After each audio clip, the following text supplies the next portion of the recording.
Hey there, good morning. So, one of the things that we hear all the time in the mental health field is best practices. And what the heck does that mean, best practices? And when you're talking about play therapy, what does best practices in play therapy mean? So that's what I want to talk about today. The what are the best practices in play therapy so that you can get the best outcomes for your child and adolescent clients in the play therapy process. So I'd love to see who's here. If you are joining me live, go ahead and post your name in the comments, where you're from, what population you work with. I would love to see who's here. um, are you using play therapy? Are you working with children and adolescents? And if you are, do you use play therapy? If you're using, I would love to know these things too. I always love to know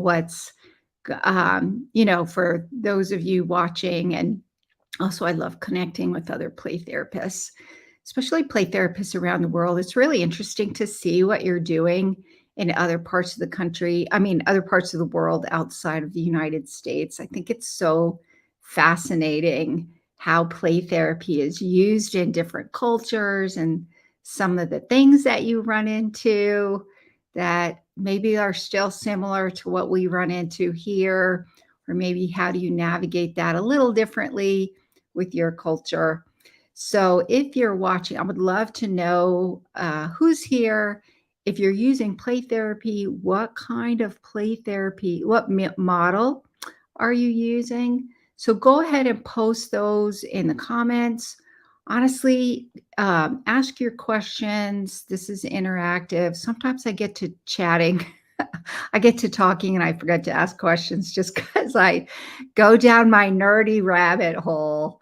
So you feel free to ask questions, to post in the comments.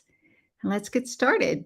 So I am Kathy Spooner. I'm a licensed clinical social worker and a registered play therapist supervisor here in the United States.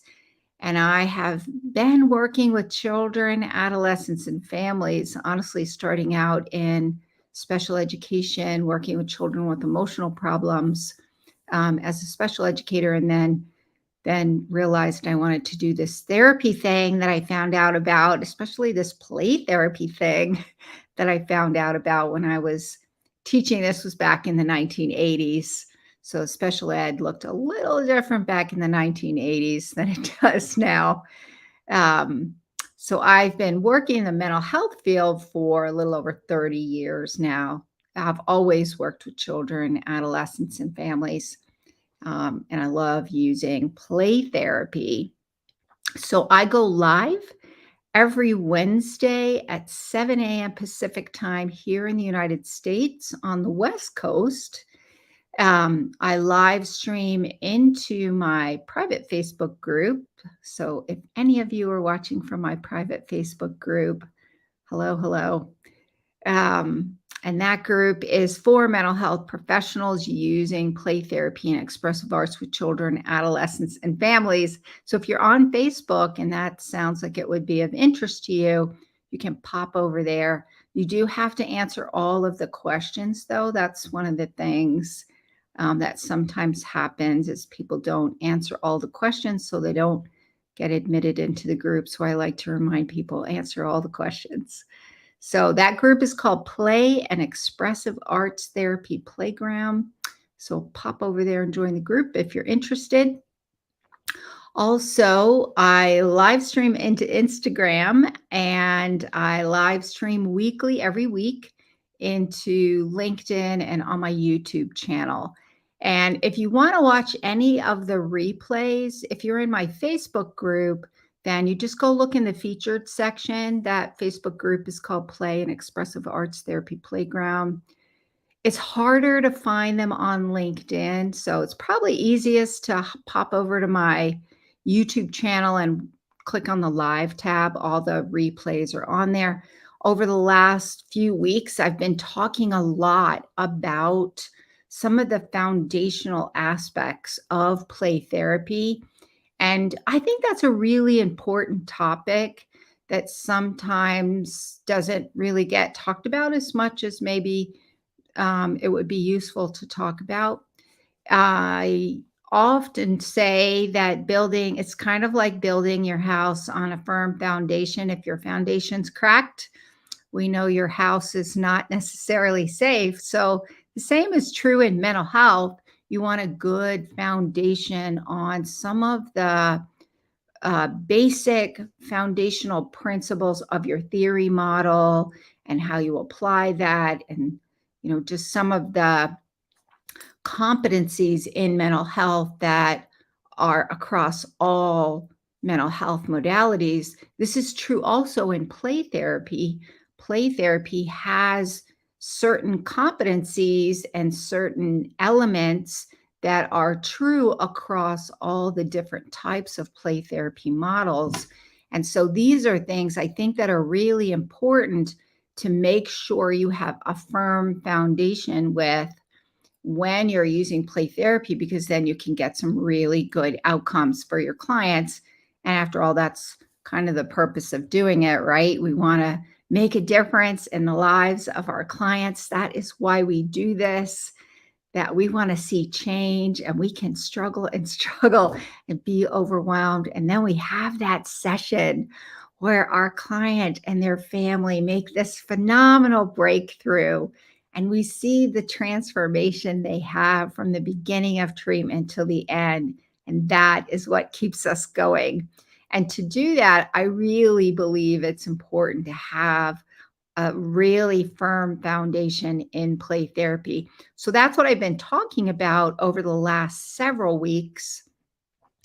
And I will talk a little bit at the end. I'll talk a little bit about my Play Therapy Academy, where I help people in the Play Therapy Academy program get that solid foundation so that you have more confidence. You get rid of your imposter syndrome where you think you don't know anything and you don't feel confident and you regularly feel lost and overwhelmed providing play therapy. So we work a lot on that so that by the end, you are a superpower and tapping into your superpower for kids. And in the Play Therapy Academy that I have these courses.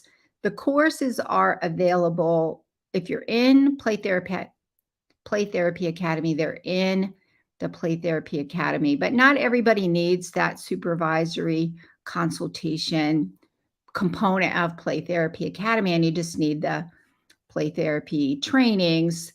Maybe you're working towards your RP, registered play therapist certification, or if you're overseas, there are different organizations that do credentialing in play therapy. And so maybe you're already getting supervision or consultation and you need some of the courses. The courses are available outside of Play Therapy Academy. And the one that's available now is Foundations. And so that's kind of relating to what we're talking about today, because to me, foundational aspects of play therapy are tied into best practices. There are some other courses. I have a whole series coming out. I'll talk a little bit more about that. But this is the reason that I created Play Therapy Academy. This is the reason that I created the courses, is to help people, help play therapists really get a firm grounding in play therapy, developing those core competencies across all play therapy models so that you can feel confident, you can have those skills needed for doing the decision making and having a framework and a structure. So when you do get lost or overwhelmed, you can tap back into that and get back on track. So that's what we're talking about today. So to me, one of the first things to consider for best practices, if you're working with children and adolescents, play therapy is grounded in theory, and theory drives application. So it's kind of like your GPS. I love a good framework. I get lost without a framework. I've been doing this 30 years. I still get lost. But now I know if I have my framework, then I just take a step back and I think, okay, what is my theoretical framework? What does the theory say how you apply this? And your theory also informs how you're conceptualizing the problem. So I like using child-centered play therapy. I would say that's my default. I also love neuroscience and attachment theory. So when I'm using more of an integrated approach, I will conceptualize from a neuroscience and attachment lens, and then that lens determines how I'm going to conceptualize what the problem is. And now that I know what the problem is and why the problem is happening, that's the case conceptualization. That's actually the next course that I have coming out, which is taking a little longer than I thought because I get into this research, I find more things. I'm like, oh, I have to add that to the course because that's fascinating. That's me getting nerdy, but that's the thing. Your theoretical model will influence how you're conceptualizing the problem. And so the theory not only is your framework to how you help your client, it's also the lens that you use to understand what's going on with your client, like what's causing this problem, why is this problem happening, and how can you help your client overcome this problem. And so it's kind of like your GPS. So your GPS can tell you how to get where you need to get, but you actually have to apply the driving skills in order to get there. So theory tells you how to get there, but you also need to apply that theory. And how does that theory say you're going to handle different situations? So that's one of the things that does set play therapy apart from simply pulling out games and toys and maybe some art supplies. That's using play in theory, but the likelihood you're kind of using an adult model is probably pretty high.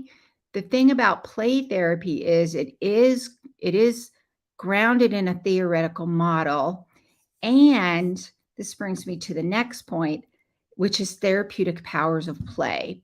Your theoretical model is going to dictate how you access those therapeutic powers of play. And the therapeutic powers of play are what set play therapy apart from any other expressive arts modality.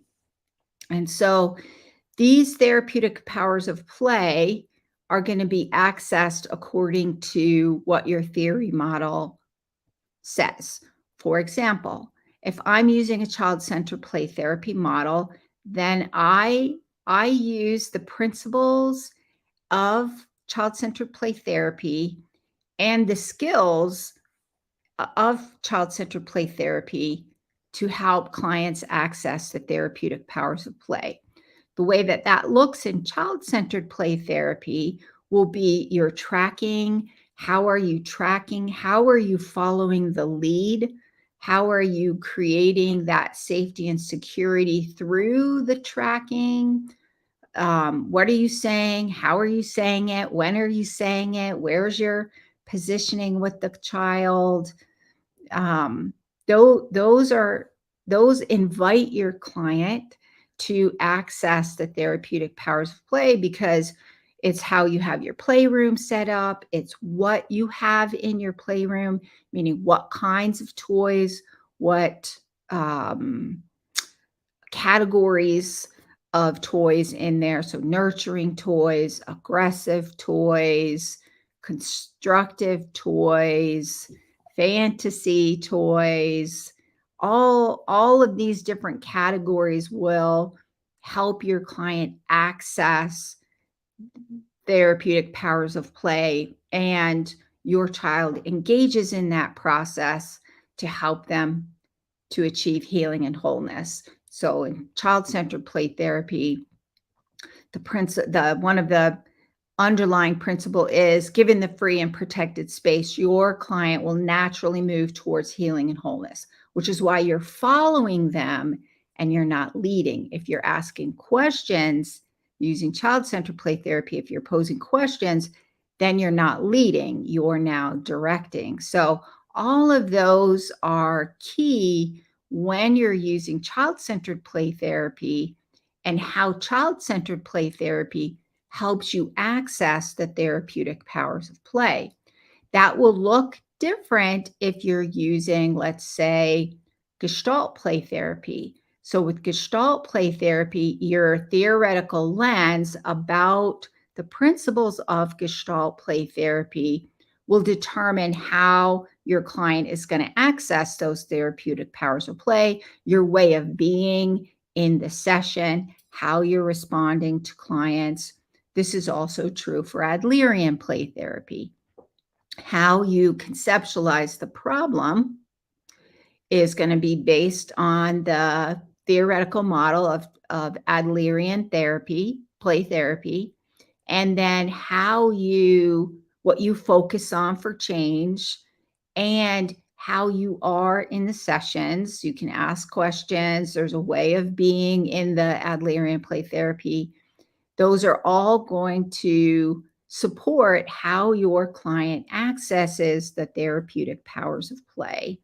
And the therapeutic powers of play are based on the understanding that all children play through every culture, throughout time and history. Children play, and it's how they explore their world. It's how they make sense of things. It's how they engage in healing.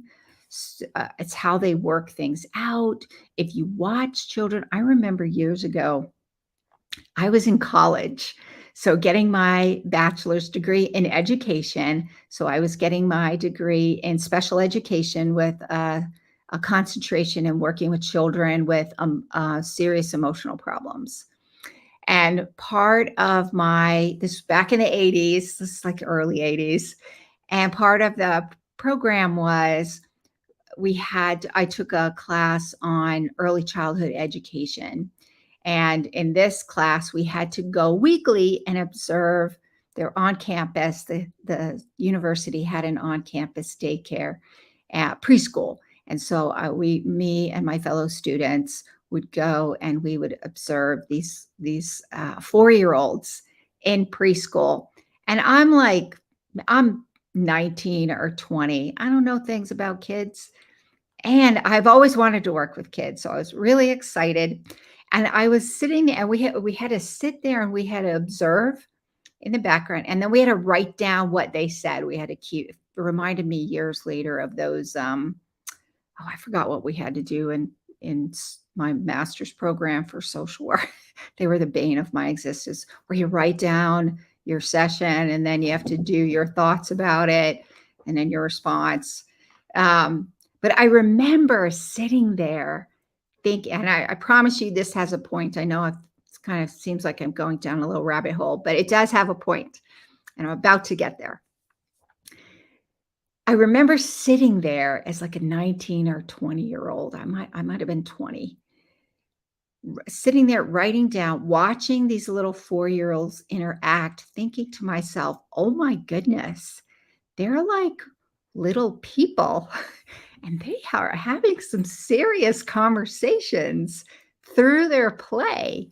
They're engaging, they're talking to each other, they're learning how to do the give and take of social relationships. They're having fun. They're working through problems and sorting things out. They're trying out different roles and how it would be. They're learning through their play. And that just struck me as so mind-blowing to a 19 or 20-year-old who'd not really been exposed to little kids before. Just how much children use play to figure things out. We see this even in the animal kingdom. We see animals playing in order to figure things out. And the same is, and so that is true for children and in mental health. The way that we help children at their developmental level. So children have a different developmental level than adults, which is why using an adult model, in my opinion, with children and bringing in games and toys to help the client talk is not the same as using a theoretical model to help your client access those therapeutic powers of play within a therapeutic space for healing. Play therapy is grounded in theory. The theory dictates how you access how your client accesses those therapeutic powers of play. And the other thing to think about with the therapeutic powers of play, most of us use an integrated approach. This is true in mental health. This is also, true in adult mental health. It's true in child and adolescent mental health, that we are using a theoretical model, and it needs to meet the developmental needs of your clients. Using an adult model for children doesn't developmentally meet them where they are. Play therapy and knowing how to help your clients access those therapeutic powers of play is using a developmental model that meets your clients where they are. So even if you're using an integrated approach, your interventions, you're going to be thinking about, okay, what is from whatever theory model you're using in your integrated approach. I use attachment theory and neuroscience. So I think about what's from that lens, what's going on with my clients, let's say emotion regulation. And with emotion regulation, I know that there are triggers that activate their emotions, which activate their behavior, or their behavior activates emotions, which activate these thoughts, these cognitive distortions. So, and I know also from a neuroscience standpoint, the whole thing about emotion regulation and their neurocircuitry, and they need parents to help co-regulate, but they also need to calm down their little neurocircuitry. So these are all the things I conceptualize with that lens, using an integrated approach. So then I think to myself, okay, one, we need to help them get an emotion regulation, some strategies. Also, hey there, Getty 323. What kind of neuroscience theory do you use? I'm not exactly sure what that question means. So if I were to, neuroscience, I would say, if I look at it from the standpoint, in this particular case, of emotion regulation. So that's the main way I conceptualize neuroscience when I'm working in play therapy, is what happens to activate those emotions and behaviors. So we know when the limbic system senses threat, it will release these different chemicals in the bloodstream, which will get that fight, flight, or fright, or my mouth isn't working. My flight, fight, or freeze mode, which will trigger different behaviors. I also know that the cognitive distortions will activate, our thoughts play a role in the assessment of threat. If we think about that in terms of polyvagal theory, then we also understand that whole autonomic nervous system and how that activates a response. And we know from the work of Daniel Siegel that it's about integration. Is that this polyvagal theory? Is this polyvagal theory? I mean, that's one of the neuroscience theories that I use, is polyvagal theory. I also look at Mindsight by Daniel Siegel. Oh, okay, cool. Gotcha. Yeah. Great question though. I honestly, I could talk about that forever. I like to nerd out on that. but I'm trying to keep myself on track also. But great question. Um, so Facebook user says, "Hi, Kathy. I'm not exactly who that is, but I'm going to go in my Facebook group and see who you are." The thing about StreamYard, which is my third party streaming platform that allows me to stream into my Facebook group, LinkedIn, and YouTube, is you have to give it permission or I can't see your name, which is fine. It just means I have to go in my Facebook group and find out who that is. So the thing is, so if I'm using an integrated approach, then for play therapy, I'm thinking about neuroscience and attachment theory. And then I'm thinking which therapeutic power of play is going to help my client. And then I think about a specific play therapy activity that I can do that will, so that I can help my client. Oh, hi. Oh, yeah, we're going to talk on Saturday, Rugaya. I'm very excited. Yes. So for example, if I'm thinking of an intervention to address emotion regulation, then I think, okay, then what I need to access a therapeutic power of play. And maybe what I want to do is I want to help them do some creative problem solving because we're at that point where we're teaching coping skills. So then I can use a play therapy activity, usually a game or some type of directive play therapy activity that will help them with creative problem solving. I will also do this because I use an attachment lens for neuroscience and attachment for co-regulation. I also will oftentimes, at some point in time, integrate parents in there into the play therapy sessions, and I'll use some of that creative problem solving through games and activities to see how they work together, to see how parent helps with co-regulation. So even when you're using an integrated approach, you're thinking about the therapeutic powers of play and which ones will help your client, and then what activity you can use that will help your client access those therapeutic powers of play. Because the therapeutic powers of play are one of the core components of play therapy. And then so Getty asked, puppet therapy, is this play therapy or is it art therapy? So puppet therapy, so here's the thing about that. So there are a bunch of different play therapy modalities. So there's Adlerian play therapy, Gestalt play therapy, Jungian play therapy, TheraPlay, which is parent and child-centered play therapy. So each of those different theoretical models will use puppets, but they'll use them in different ways. So puppets in play therapy is something that get used a lot, and they're pretty much a staple in most playrooms that I know of. Art therapy, so we use art in play therapy. We access the therapeutic powers of play when we're using art. That's art in play therapy. Art therapy, and I did a whole live stream on this previously, art therapy versus art in play therapy.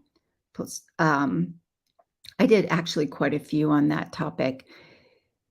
The art therapy is a whole other expressive arts modality, and art therapists will be trained in different art mediums and how those art mediums will facilitate, kind of like the therapeutic powers of play. Art mediums are kind of that for art, and there are different theoretical models in art. So, and to me, these are really good questions that they are asking, because these are foundational in play therapy. And I cover a lot of these also, if you're interested, in the course that I have out now, which is called Foundations in Getting Grounded in foundation and play therapy foundations. We cover a lot of this in getting grounded in play therapy foundations. So if you're interested in that, I'll talk a little bit more about that at the end as well, along with my Play Therapy Academy. I'll talk a little bit about that. The thing to keep in mind is this is the fourth, what I would say, best practice in play therapy is that balance between theory and therapeutic relationship. So we want to have theory because that's our roadmap, tells us how to apply the different um, principles of play therapy, the competencies in play therapy. How do you access the therapeutic powers of play? So it's kind of like the sciencey side. And relationship is just as important. So we want to balance out the intellectual side with the relational side. Our clients are people. People, we're wired for a relationship. We might be wired in varying degrees of how much we need relationship. We are wired for relationship though. And in the mental health field, therapeutic rapport is different than, let's say, my friendships or my family relationships. It's got its own set of boundaries around it to protect the therapeutic space and to protect clients. So I always say the therapeutic relationship is the glue. That's the part that helps your clients feel safe in the playroom with you. And we know children, if we know this from neuroscience, polyvagal theory, children cannot engage in play unless their social engagement circuits are activated, which means they have to feel safe. They have to feel safe in order to engage in the play therapy session. And if they don't engage in the play therapy session, then they're not going to be engaging in the therapeutic powers of play for healing. So key is also that therapeutic relationship to provide that necessary support while working with our clients through the change process, because change is hard, makes us uncomfortable. We have to feel safe in order to do that. And so Getty asks, only children are our clients, or can it be for adults? Play therapy is not developmentally appropriate for adults, or can we work with adults? Actually, there's a lot of work being done using play therapy with adults. And I've worked with children and adolescents throughout my 30 years. Mostly children, adolescents, and adults, mostly children, adolescents, and families. And I do like working with adults. And I'll use Santre. You can see all my Santre miniatures behind me.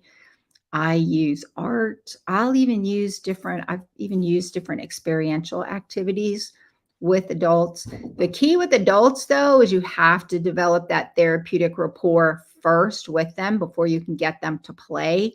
With children, you need to play with them first in order to get them to engage. And so to me, that's where play therapy is predominantly and primarily geared towards working with children. And I've used it with adolescents and I've used it with adults. So how I use play therapy with adolescents and adults will differ depending on which theoretical model that I'm using. And so, but the thing about that is about developing that rapport, that therapeutic rapport, creating that sense of safety and security in the session that's going to help them engage in the change process. And the thing about the therapeutic rapport is it does require boundaries. And we know in the mental health setting, there are boundaries around the therapeutic relationship. For an adult model, it looks a little different. Boundaries in play therapy look a little different than boundaries with adults, and I would say even adolescents. Children, when you're working in play therapy, it's often very interactive. I can't tell you how many times I've been using child-centered play therapy, and somebody's shooting the bad guy and I have to die really, really well, or they put me in handcuffs and they have power and control over me and we're playing out all those different themes, or kids are sitting right next to me and they want to sit really close and while they do their art or do whatever activity. Or sometimes they'll come up to you and give you a big old hug because they want to give you a big old hug. They initiate it. I never initiate it. And sometimes they want to give you a big old hug. So there are different boundaries around touch in play therapy. If you're interested more in best practices for touch, which I think comes up a lot in play therapy with like, how do we manage that? Because in graduate school, we learned something different because we were working with adults. Looks a little different with children. The Association for Play Therapy has put out a white paper on best practices for touch. So, and it goes through a lot of information. It's actually really informative and helpful, and will help your anxiety go way, way down after you read it. I don't know, because I really feel like having some kind of framework helps me know that I'm on the right track. I need best practices. I need a framework. Um, so we have somebody from Egypt. Oh, very exciting. And South Africa. That is awesome. In my Facebook group. Hey, I'm going to go back in and read who you guys are. Um, I would love, in Egypt, are you guys using play therapy in Egypt? And if so, what kind of play therapy are you using? That's really fascinating. Um, so the therapeutic relationship is key. Boundaries are a little different. I get asked all the time in supervision, consultation, and in my play therapy trainings. I get asked all the time, can I set limits? And the answer is yes. And there's a whole big, long process to think about when you're setting limits. It'll be determined by what theory model you're using. It'll be determined by what your client needs. But part of that is also like, how much can you tolerate? Like, we got to be able to like doing in our job. And if we start dreading certain kids coming, that means we haven't set enough personal limits, and that the boundaries protect the relationship. So that's one of the other things to think about when you're setting limits. And then the fourth thing when we're talking about best practices is core competencies. The Association for Play Therapy had, I don't know if commission's the right word, but they initiated a study by some play therapists, and they used a system called the Delphi model, which is essentially they asked play therapists, experienced play therapists who had been doing it for a while, so they are play therapist supervisors. What do you think are the core competencies in play therapy? And then they gathered all that information and they analyzed it and synthesized it, and they came up with three categories, three competencies that are critical in play therapy to develop. And a lot of these core competencies we work on during your consultation process. So supervision, also known as supervision. We talk a lot, and like in Play Therapy Academy, we have 2 monthly group meetings. We meet online, so it's a Zoom meeting, and we will case staff cases, we'll do case presentations, we do problem solving, collective ideas. And what we're working on in that process is developing these core competencies of knowing how to apply theory. What are the tracking skills? How are you creating treatment goals? What are the theories of child development, so that when you're assessing where your client is and what's going on, is it within that developmental stage, or are they outside of that developmental stage for their chronological age? So all of these are across all theoretical models, and they are core competencies that are needed in order to be an effective play therapist.